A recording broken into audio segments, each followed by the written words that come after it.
and today we're talking about the Macedonian Pike Phalanx, or how Alexander's elite infantrymen stabbed their way into legend. This dense formation consisted of soldiers, called phalangists, who each carried one long spear called a sarissa. These spears could be anywhere from 12 to 18 feet long, which is absolutely massive. But don't worry, they had shorter ones for the back rank, so that they could still stab forwards without poking their buddies in the neck. To protect themselves, the phalangists only had smaller shields, which tells us all we need to know about how this baby worked. Offensively, this meant that the soldiers didn't have to worry about protecting themselves as much, allowing them to focus on stabbing the enemy instead.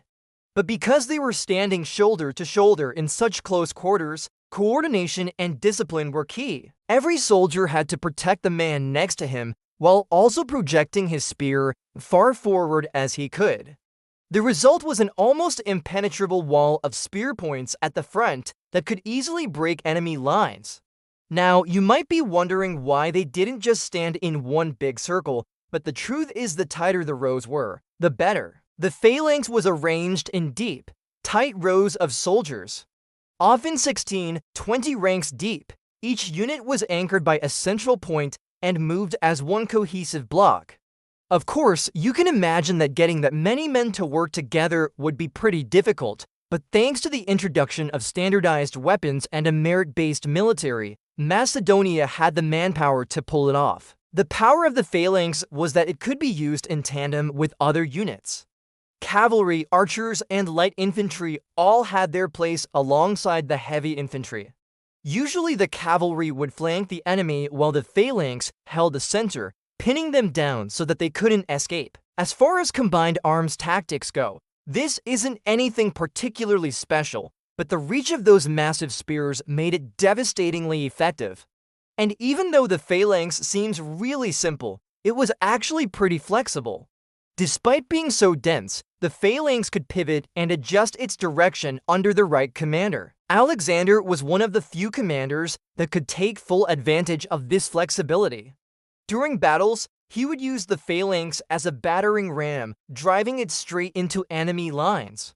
He also used the phalanx to great effect during sieges or attacks on fortified positions, using it as a spearhead to punch through the defenses and break the enemy from the inside. But perhaps the greatest thing about the phalanx was its psychological impact. Just imagine seeing a wall of 18-foot spears coming straight at you. Even if they weren't moving as one unit, that sight alone would probably cause most soldiers to break ranks and run away. But when you combine that with the actual threat of being stabbed to death, the terror it inspired in enemy troops was enough to make them drop their weapons and surrender before any real fighting even broke out. That combined with Alexander's aggressive leadership and warmongering ways, the mere sight of the Macedonian army was often enough to cause an enemy's morale to collapse before they even made contact. Alexander's successors would go on to use the phalanx for years to come, although none of them were quite as successful as Alexander. And even after the decline of the Macedonian kingdom, the phalanx would continue to inspire military formations for centuries to come. And you can learn all about that through additional resources. So do you think you'd be more likely to charge into battle with a huge spear or a huge sword? Let me know your thoughts down below. And while you're at it, tell me what series you'd like us to cover next. Until then, stay awesome.